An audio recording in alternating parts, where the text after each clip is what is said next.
I started doing accounting a long time ago, longer than a lot of you guys have been out of high school, I think.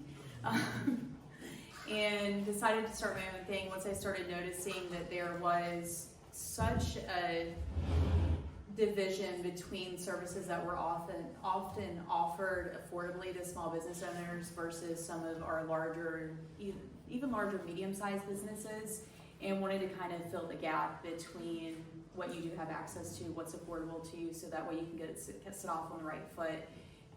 I've been asked a lot why to go to a large accounting firm, and this would be why. I have 3 beautiful children. None of them are in the same photo with me because I have a daughter that is 19 that needs her photo being taken. So my youngest is Toby. He's in kindergarten this year. I have Abby, who's in 3rd grade, and then Cameron, who's a freshman at NC State. Very reluctantly at first because that is my alma mater, and she did not want to follow my footsteps, so she is there. This is Calypso, our puppy, who is absolutely crazy and can jump over my head. Don't ask me how I know that, but we also like to travel. The photo of us camping was in, I believe, New Mexico. And then we like to do a lot of water sports as well, so we do a lot of kayaking. I'm finally starting to get Abby to be able to paddle herself around, which is pretty cool, even though sometimes she doesn't move. Toby will be next, but right now he usually sits on top of the boat with me and we paddle around. The next goal will be getting the dog on the boat, but right now she just likes to jump in and try to put us over. So that would be my why. Most major accounting firms, working there means busy seasons with 60 to 70 billable hours a week, which is realistically around 80 working hours, which means I would not see my kids for 3 to 4 months of the year, and that's not something I'm okay with. So today we're going to talk about ways to improve your business finances. Meeting with small business owners, I've learned a lot of times that it's not something that you're incapable of doing, it's just something that you often don't have time to do. So we're going to go over some tips on how to bring some of that back into line for you to help you manage your finances. 82% of small businesses do fail just because of cash flow. You see this a lot in trade businesses because you'll go out and buy some new equipment. Now you need to do a job. You can't do the jobs because you don't have the funding to be able to buy the materials that you need in order to do those jobs. Many of the issues that you're facing though with cash flow are easily fixable, and we're going to talk about those today. The first one is going to be automating invoicing.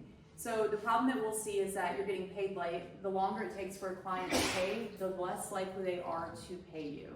So some good fixes for that is automating your invoicing, automating reminders that are going out to those clients because we are so busy. And a lot of times we'll forget, right? Like, oh, we send that invoice, I'll do it later, and you forget to do it, then they don't get the invoice, or they don't get the reminders sent to them when it's a good time to send to them. I had one client that just decided to put up auto reminders. They actually started bringing in 30% more of their invoicing than what they were just from those auto reminders before that. It's easy to do if you're using some sort of an accounting system or some sort of third-party billing system for our trades. You go in, literally set the reminders. You can set it for certain times, certain days, which, as you know, Monday morning, 9 a.m., probably not the best time to send out a reminder to a business, right? So think about, when is something that's going to hit somebody's inbox where they're going to be able to see it. Secondly would be our expenses. It's those little expenses that we forget about. I realized yesterday that I've been paying $99 a month for 3 months of something that I've never used before. I just flushed $300 down the drain. And if this was something that we're not looking at, we're not reviewing, especially those subscription services, or just kind of looking at our account to see, bank fees is a big one, I feel like. You'll go with the bank, maybe you'll get in on a special, and then you'll start getting monthly reoccurring charges, maybe $50 a month. I've seen them as high as $150 a month for account, just to have account access at banks. These are a lot of money that you can keep in your pocket. So, just going through and, checking those expenses quarterly, making sure there's nothing there that shouldn't be, or ways to cut costs. The other thing a lot of people hate doing is negotiating pricing with their vendors because, it's not fun, like, hey, can you give me a better price? But you often see it, oftentimes you are able to do that and save a lot of money there as well. So everybody, I recommend looking, quarterly at your expenses, seeing if there's anything in there that shouldn't be that you can cut out or that you're not using. And then lastly, it's tracking and improving your profit margins. Trades right now, over the last, since COVID, I feel like this is a big one. People go out, do big jobs. You've always known the price of your materials. And then you get to the store and those materials are 20 to 30% higher than what you were actually pricing on. So now you just cut into your profit margin, you're really not making any money. I've seen some contractors that were losing money for months and just couldn't understand why. And it's because they were not looking at it on a per job basis to see where they are. So I always recommend, taking, your 3 top products or services and looking at those and seeing if there is margin in there, if you are where you want to be, and then also taking a good look at that overhead to make sure that it's going to be covered with the products that you're offering. And then, so for everybody in here, I always recommend picking one thing to try to implement it now, and then if, see how it's working, see what it's doing. If you have, questions or anything, you can schedule a one-to-one, and we can sit down and go through it, and I can help you get it set up. Any questions?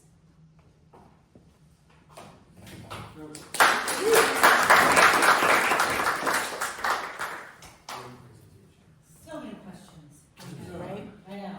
So, big ball of string that I have called my personal finances. How would you deal with it? How would you deal with it? Start from the basics and look at it. If it's personal finances, a lot of times, it's nice to sit down and just look over the last few months and see what your trends are, and then slowly working into it. I feel like personal finances, it's more personal, right? Like there's more of an emotional attachment to a lot of it. And we all love Dave Ramsey stuff, maybe not in here because nobody knew what Matt was talking about. But to go from 0 to 100, especially on personal stuff, can be very difficult. It can be emotionally draining, it can be hard. So a lot of times, it's more taking baby steps and looking at it and being, okay, this is where we are, here's the reality of it, where can we start at so our life doesn't fully change where we're not able to maintain it. And it's taking those steps to get where you need to go. Hey, Melissa. Hi, Matt. So let's say I'm a new business owner and I've got one account and I'm just doing everything out of it. That's fine, right? Your personal stuff too, or just your business? Well, yeah, I want to pay for another business account. I'm just doing it all in one. Is that a big deal, or? It is, and the reason why is because the reason why we create businesses and become an LLC especially is because we want the limited liability. When we mix and mingle all of our personal expenses and our business expenses together, what is considered is called piercing the veil. So if something were to happen in your business or your personal, if somebody takes a look at that, they can say they are one and the same, and they can go after both sides of it. Which means that all that money you paid to have an LLC, your filings every year, was for nothing because it didn't really do anything for you. Third-party invoicing, which are your favorite? I have a friend who wants to start a landscape company. I don't know. So it depends. Some of them are very pricey, and until you're to a point where you need something that pricey, then I don't always recommend them. If you're doing a few small jobs, having it just in QuickBooks is always a great option because you can invoice in there, they can pay through there. It records the payments for them, so it kind of makes an easy, situation for them. Okay. It's finding, I always recommend for somebody to find something that they're capable of using and that they want to use, not so much the best product out there, because if you pick the best product and you can't use it and you just drives you nuts to open it, you're not going to. Right. So it's finding something that works for you, not just the best product that there is. I can recommend for just starting out businesses, Wave is very, very user I hate friendly. Wave, but I hate Wave. So. Yeah, but I've recommended it to a couple people, and it's really good for getting started. And, Yeah. and then in transitioning when you have a bookkeeper that will take care of everything else. Okay. Thank you. Waves is a good one in the very beginning. Once you start doing any volume, it really, that's why I dislike it so much. I'm like, I love this program, and I'm like, but it doesn't work for you anymore. So, I don't have a question, but I have a testimony, and I'll tell this story over and over. As a business owner, starting out, when I started, I did have my books, and let me tell you, I'm a procrastinator, and always waited to the last minute. And I'm probably still a procrastinator when she sends me the questions, wait. But anyway, that's not the point. The year before, when I did all my books, going to get our taxes done, we ended up owing the tax man $14,000. Okay. Once I let Melissa take over my books and she got on order, last year we actually got back $7,000. So very important that you have that bookkeeper to keep up with those books. Don't be like me and try to do it yourself. Have somebody to do it that knows what they're doing.